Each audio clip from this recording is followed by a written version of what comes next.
성경 요한복음 1장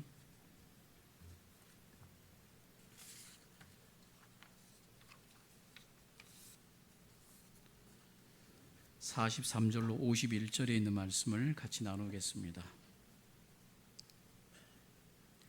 요한복음 1장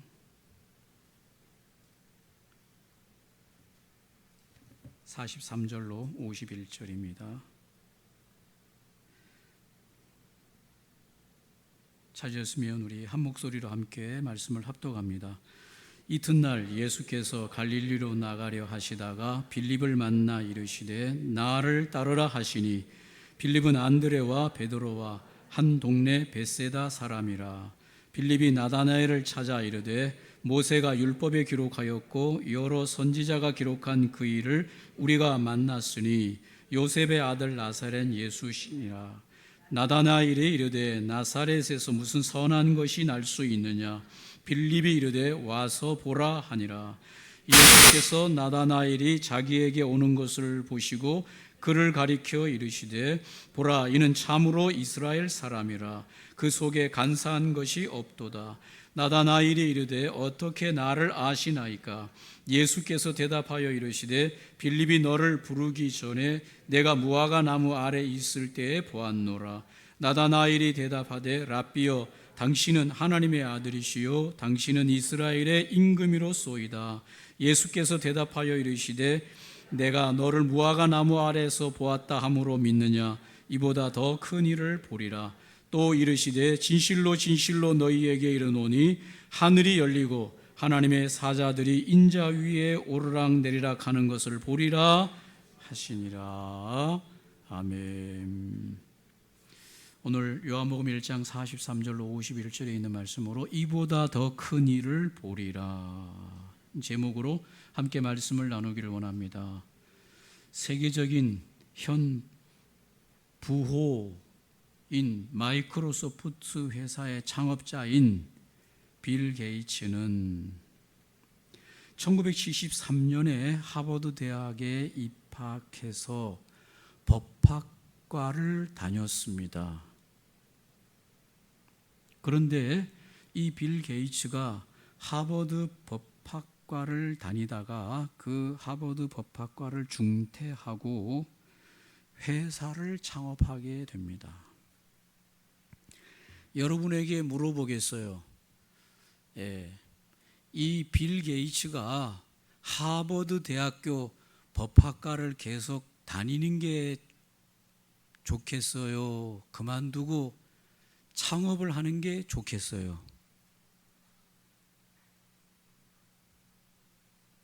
모르겠어요.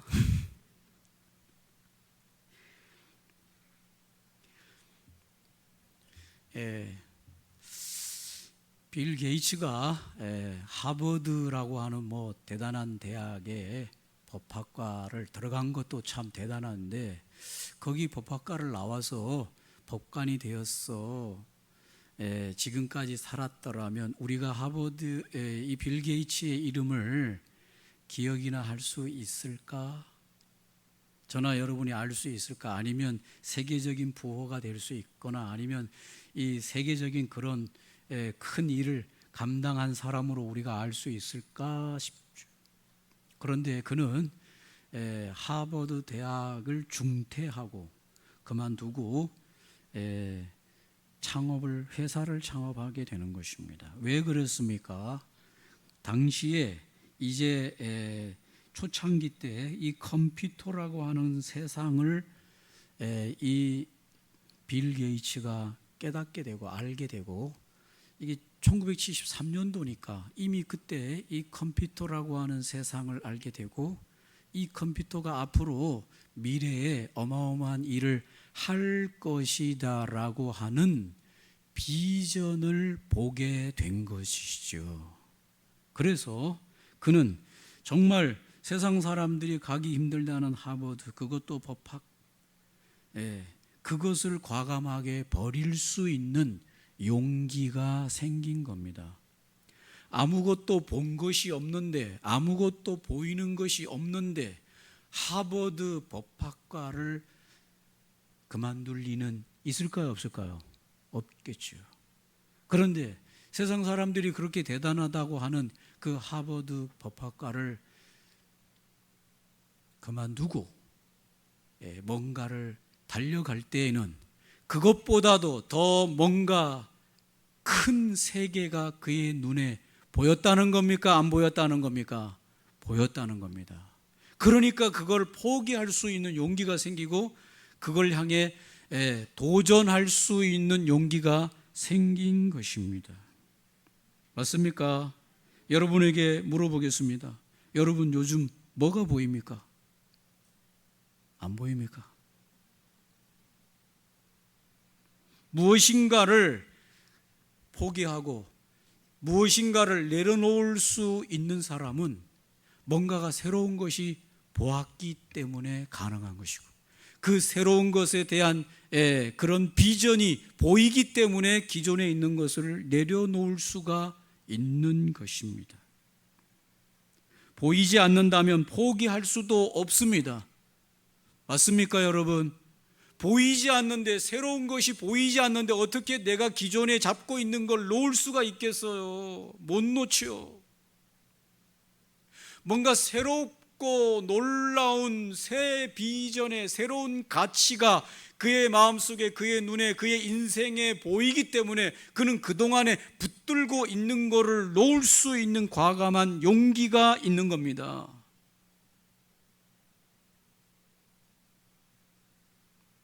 사랑하는 성도 여러분, 뭐가 새로운 가치로 보입니까? 오늘 말씀이 그거를 우리에게 던져주고 있습니다. 오늘 이 말씀을 통해서 이 말씀을 듣는 동안 저와 여러분이 새로운 가치가, 새로운 것들이 보이는 놀라운 축복이 임하기를 주님의 이름으로 축복합니다. 안 보이면 놓을 수가 없어요. 보이면 놓을 수가 있습니다. 버리고 갈 수가 있습니다. 오늘 여기 43절에 보니까 이튿날 예수께서 갈릴리로 나가려 하셨다고 말해주고 있습니다. 예수께서 갈릴리로 나가려 하시다가, 여기서 나가려 하신다고 하는 것은 원문 번역으로 보면 예수께서 갈릴리를 향하여 떠나실 결심을 하셨다는 것입니다. 여러분, 갈릴리가 어떤 지방입니까? 유대에서, 남쪽 유대에서 보는 북쪽입니다. 그런데 오늘 이 북쪽 갈릴리 지방은 유다에 비해서, 유대 지역에 비해서 하류 계층들이 거하는 곳입니다. 주민들 대다수가 어업과 목축에 종사했고 비교적 생활 수준이 낮은 지역이었고 가난하고 병들고 소외된 자들이 살고 있던 지역이 갈릴리입니다. 그런데 오늘 예수님께서 처음 사역을 시작하시면서 뭐라고 말씀하시는가 하면 이튿날 예수께서 갈릴리로 향하여 떠나실 것을 결심하셨다. 뭔가 큰일, 위대한 일을 한다고 하면 우리는 서울로 가거나 아니면 더 세상의 중심지로 가야 된다고 생각하지 않습니까? 그런데 정작 예수님께서는 이제 세상을 구원하는 이 위대한 일을 하시는데 어디로 향하시는가 하면 가장 낮은 곳인 갈릴리로 향하신다고 말씀하고 있습니다. 왜 그렇습니까? 주님의 눈에는 진짜 보화가, 진짜 역사가 어디서부터 일어나는가 하면 세상이 말하는 그 중심에서 일어나는 것이 아니라 세상이 아닌, 세상의 비관심인 가장 낮은 곳, 가장 천한 곳, 그곳에서 하나님의 위대한 역사가 일어날 수 있다라고 하는 비전이 예수님에게 보이신 것이다. 할렐루야. 그래서 이 거창고등학교라고 우리가 잘 아는데 거창고등학교 10계명 중에 뭐라 그랬습니까? 사람들이 가는 곳으로는 뭐하라? 가지 마라. 인기 있는 곳에 가지 마라. 새로운 비인기 있는 곳으로 가라. 예수님께서는 오늘 갈릴리에서 새로운 비전을 보시고 그 갈릴리로 향하여 가시기로 결심하셨다고 말씀합니다. 그래서 갈릴리로 가시려고 결심하시는 그때에 빌립을 만나는 것을 볼 수 있습니다. 오늘 43절에 갈릴리로 나가려 하시다가 빌립을 만나 이르시되 나를 따르라 하시니, 여기서 나를 따르라고 말하는 예수님께서 빌립을 보시고 나를 따르라고 말씀하십니다. Follow me, 나를 따르라. 이것은 단순히 뒤를 따라오라는 것이 아니라 주님의 제자로 따르라고 주님이 콜링하는 것이죠. 나를 따르라. 주님이 오늘 이 빌립에게 그렇게 콜링하는, 부르시는 겁니다. 여기서 주목해야 될 사실은 오늘 이 제자들 중에서 어떤 제자들은 예수님을 스스로 따랐고, 오늘 이 빌립 같은 경우에는 예수님이 오히려 빌립을 부르시면서 나를 따르라고 말씀하십니다. 예수님께서 빌립을 먼저 보시고 부르셨습니다. 저와 여러분은 스스로 예수님에게 나왔습니까? 아니면 예수님께서 먼저 우리를 택하시고 부르셨습니까? 오늘 우리도 빌립처럼 예수님께서 이미 빌립을 보시고 택하시고 빌립을 부르시는 장면을 볼 수 있습니다. 요한복음 15장 16절에 이렇게 말합니다. 너희가 나를 택한 것이 아니요 내가 너희를 택하여 세웠다고 말씀하고 있습니다. 나를 따르라고 말씀하시는 것은 그분이 어디로 가시든지 함께 할 제자가 되어야 된다. 영광만을 누리는 제자가 아니라 고난과 심지어 죽음까지도 함께 할 제자로 나를 따르라고 주님이 말씀하고 있습니다. 그럴 때 오늘 빌립이 예수님의 부르심을 받고 그는 예수님을 따르는 제자의 길을 선택하고 있는 것을 볼 수 있습니다. 빌립은 벳세다 사람이다 라고 44절에 말해주고 있습니다. 아마도 성경학자들은 이 빌립도 세례 요한의 제자였을 가능성이 크다라고 말하고 있습니다. 이 주님의 부르심을 받고 주님의 제자의 길을 선택한 빌립이 누구를 찾아가는가 하면 나다나엘을 찾아간다고 45절에 말하고 있습니다. 예수님의 제자가 된 후 빌립이 취한 첫 번째 행동은 나다나엘을 찾아가서 전도하고 있는 것을 보고 있습니다. 거기 45절에 빌립이 나다나엘을 찾아 이르되 모세가 율법에 기록하였고 여러 선지자가 기록한 그 일을 우리가 만났으니 요셉의 아들 나사렛 예수니라.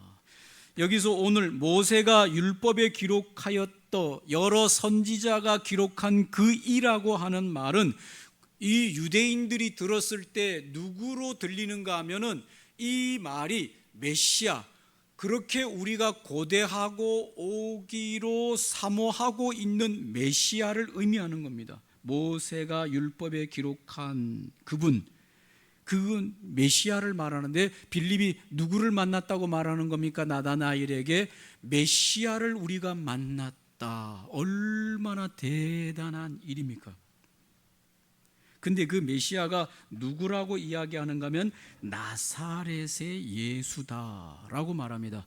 그러니까 46절에 이 나다나엘이 그 이야기를 듣고 뭐라고 얘기하는가 하면 나다나엘이 이르되 나사렛에서 무슨 선한 것이 날 수 있느냐. 나사렛에서 무슨 선한 것이 날 수 있느냐. 여러분 오늘 이 빌립이 초청한 나다나엘은 구약에 능통한 자였을 가능성이 크다고 말하고 있습니다.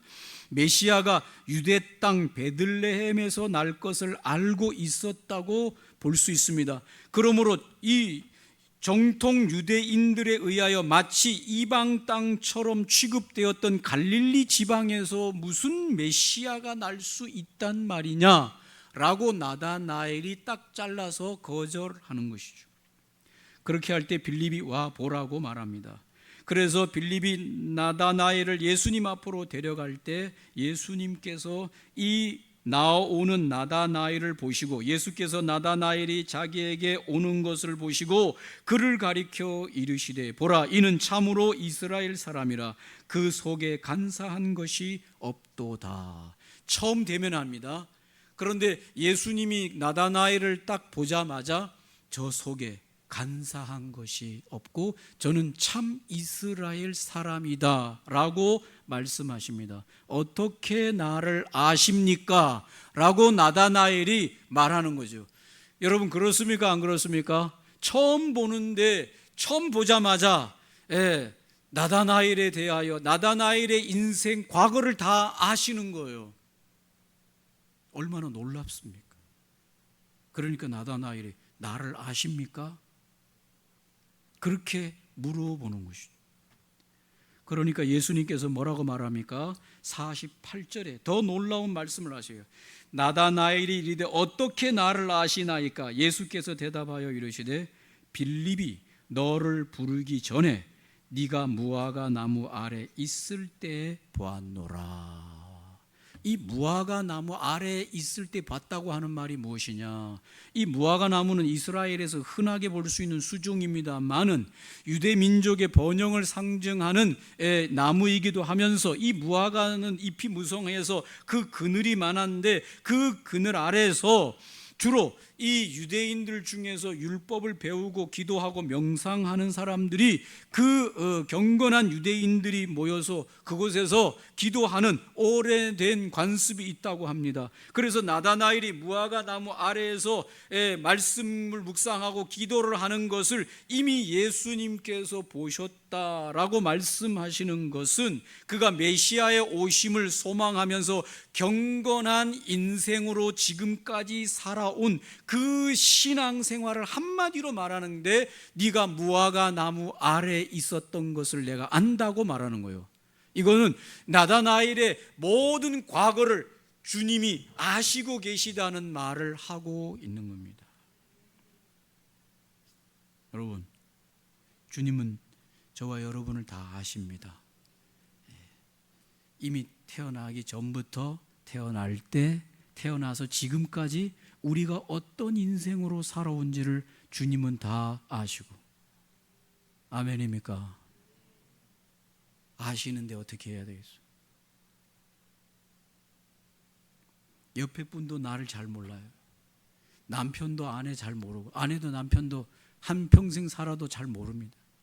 근데 주님은 처음 나다나엘을 보는 순간 그의 모든 것을 다 아신다고 말씀하고 있습니다. 여러분이 나다나엘이라면 이쯤 됐을 때 무슨 생각이 들겠습니까? 처음 봤는데 나를 다 알아요. 얼마나 놀랍습니까? 49절에 이렇게 말합니다.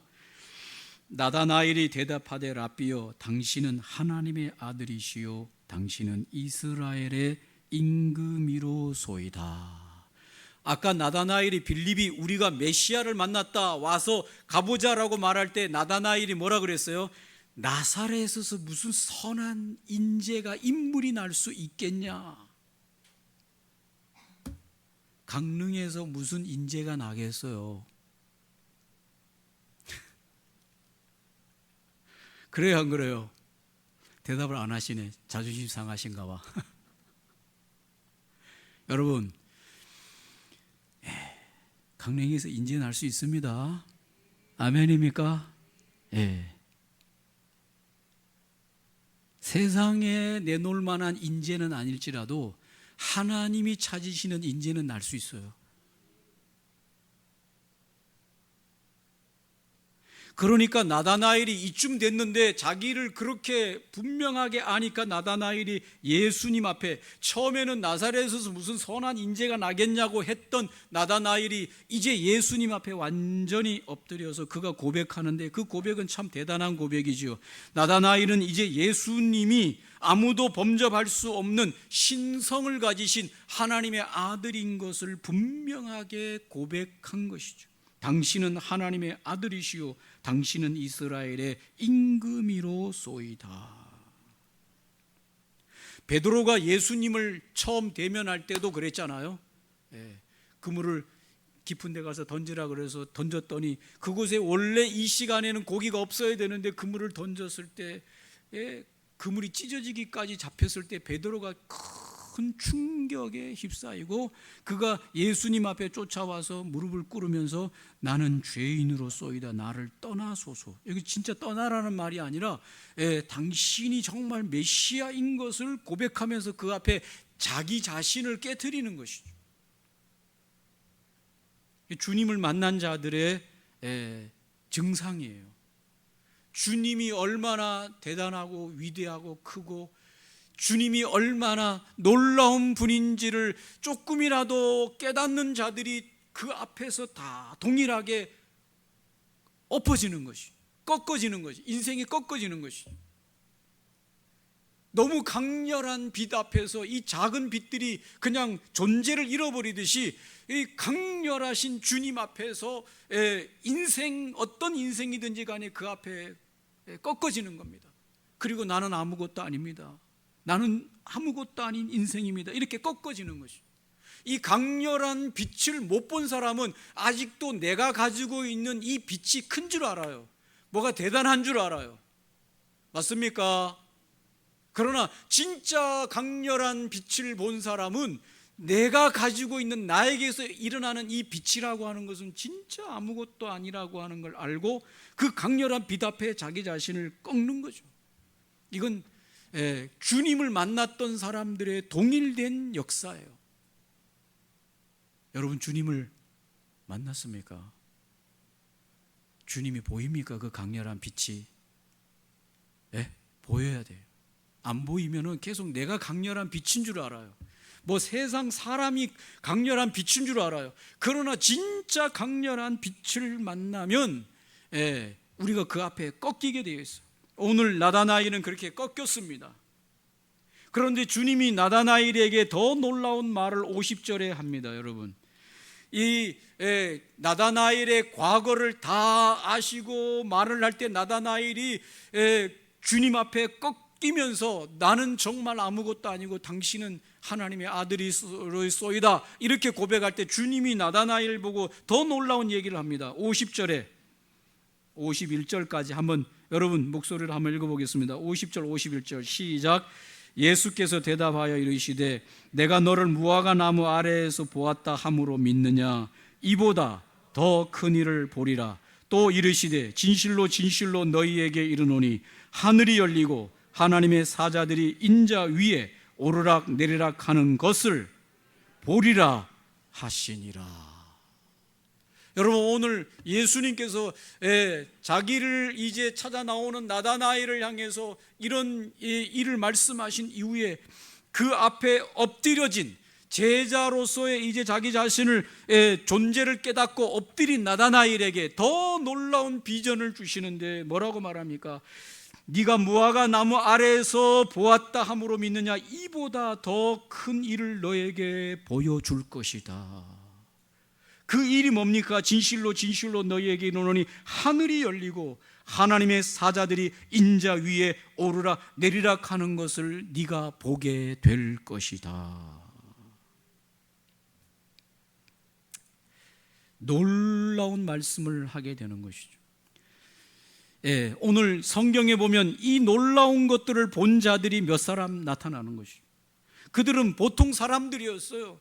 보통 사람들보다 조금 더 나은 사람일 수도 있습니다만 아니면 또 보통 사람이라고 해도 과언이 아닙니다. 그러나 오늘 성경은 하나님께서 그들을 위대하게 사용하실 때 어떻게 사용하시는가 하면 놀라운 것을 보여주시고 사용하세요. 진짜 중요한 것은 보는 게 중요합니다. 히브리서 11장에 보면 모세에 대해서 이렇게 말합니다. 히브리서 11장 24절에 이렇게 말합니다. 믿음으로 모세는 장성하여 바로의 공주의 아들이라 칭함받기를 거절하고 도리어 하나님의 백성과 함께 고난받기를 잠시 죄악의 낙을 누리는 것보다 더 좋아하고 그리스도를 위하여 받는 수모를 애굽의 모든 보화보다 더 큰 재물로 여겼으니 이는 상 주심을 바라봄이라. 뭘 바라봤다? 그에게 이제 하나님으로부터 얻을 수 있는 영광을 모세가 조금 봤다 이 말입니다. 그러고 나니까 이 바로의 아들로서의 누리는 그런 영광, 바로의 아들로서의 갖는 이 권위, 이런 것들은 주님으로부터 얻게 되어질 이 영광의 빛에 비하면 보이지도 않는 빛이다. 그러니 그는 하나님의 백성과 함께 고난받기를 주저하지 않고 이 바로의 아들, 공주의 아들이라고 하는 것을 집어 던져버리고 그는 오늘 하나님의 백성과 함께 고난받고 달려갑니다. 그리고 그리스도를 위하여 받는 수모를 애굽의 어떤 보화들보다도 다 집어 던져버리고 오늘 그는 하나님의 상주심을 바라보면서 달려갈 수 있는, 이것은 모세가 위대해서가 아니라 하나님께서 모세에게 그 영광을 보여주었기 때문이고, 모세는 그 하나님의 그 영광스러운 상을 보았기 때문에 오늘 그는 세상에 이거 갖다 줘도 그냥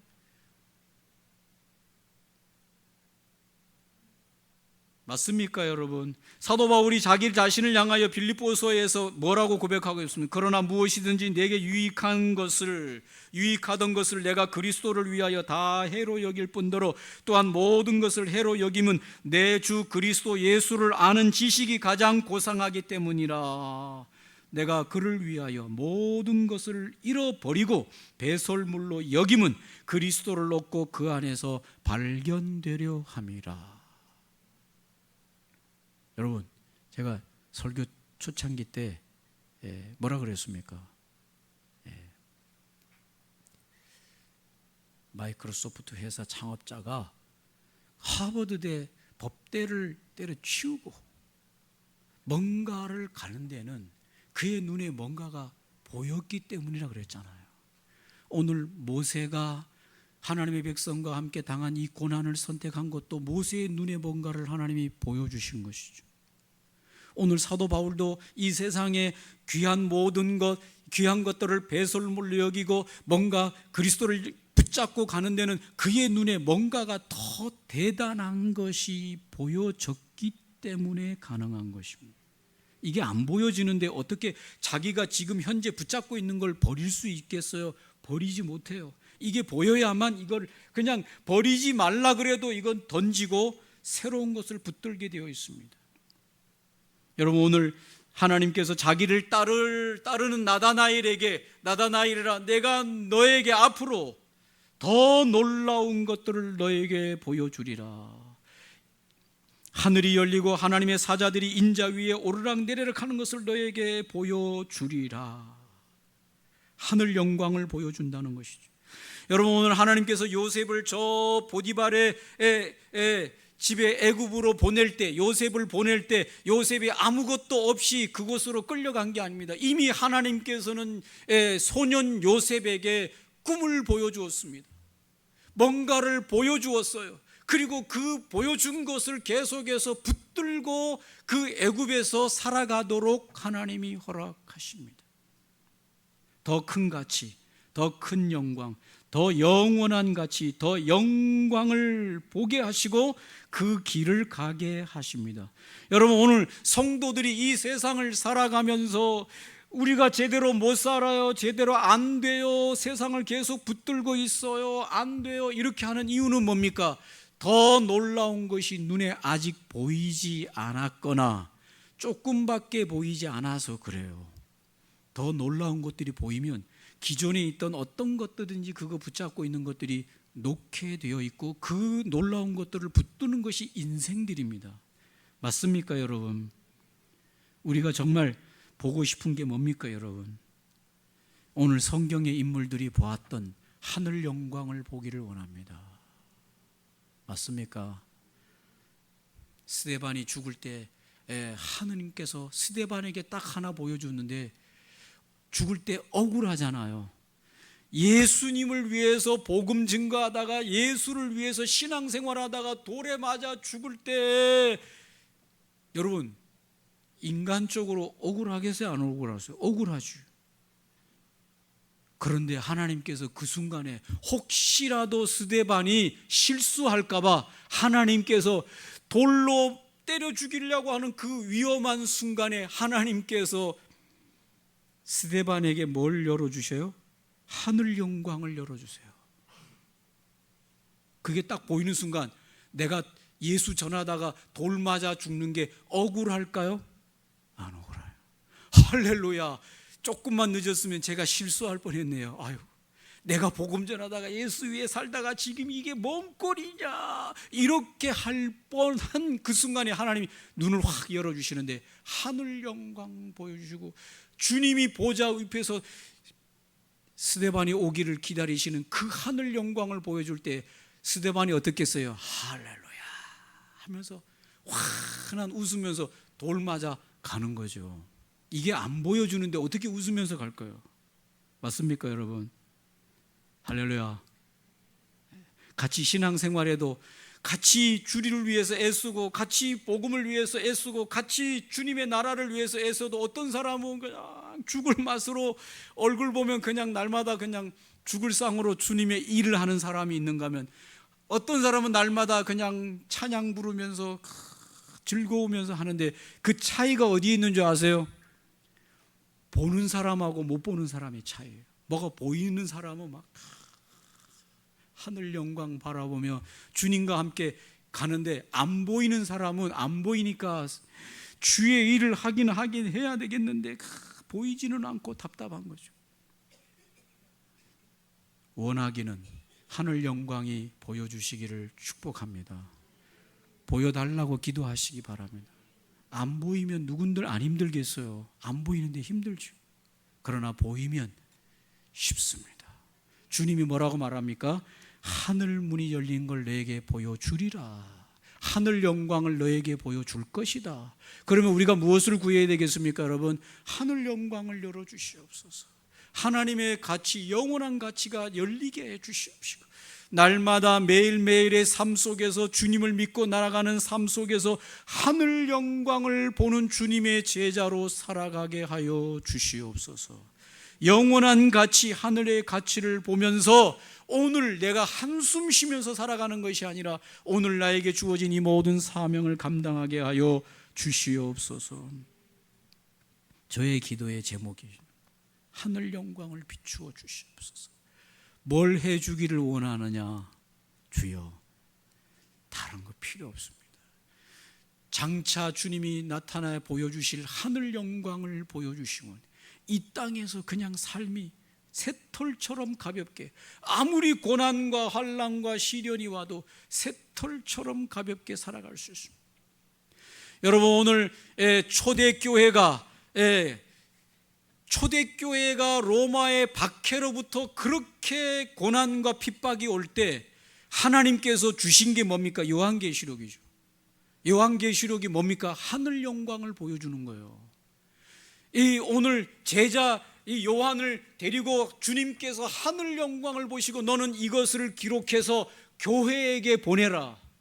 교회가 지금 뭐 하고 있습니까? 로마의 박해로부터 지금 그냥 어마어마한 핍박 속에서 이 신앙을 계속 지켜야 되느냐 말아야 되느냐 그 고통 속에 있을 때 하나님께서는 제자 요한에게 하늘 영광을 보여주시고 이걸 본대로 기록해서 7 교회들에게 보여주라. 7 교회가 뭡니까? 세상 교회들에게 보여줘서 세상 교회 성도들이 이 세상을 신앙생활하는 데서 오는 이 고난과 고통 속에서 하늘 영광을 보고 이기고 달려가도록 하라. 맞습니까? 하늘 영광 어떻게 봅니까, 여러분? 성경 보세요. 요한계시록 많이 보세요. 하늘 영광이 찬란하게 비춰져 있습니다. 아멘입니까? 하늘 영광을 보시고 기쁨으로 즐거움으로 달려가는 저와 여러분들 되시기를 바랍니다. 오늘 말씀을 기억하시면서 하나님 다른 거 보여주시 마시고 하늘 영광을 충만하게 보여주시고 하나님의 영광, 하늘나라의 영광, 이 땅에서 하나님이 일하시는 영광을 충만하게 보게 하여 주시옵소서. 한번 합심으로 함께 기도하겠습니다. 좋으신 하나님,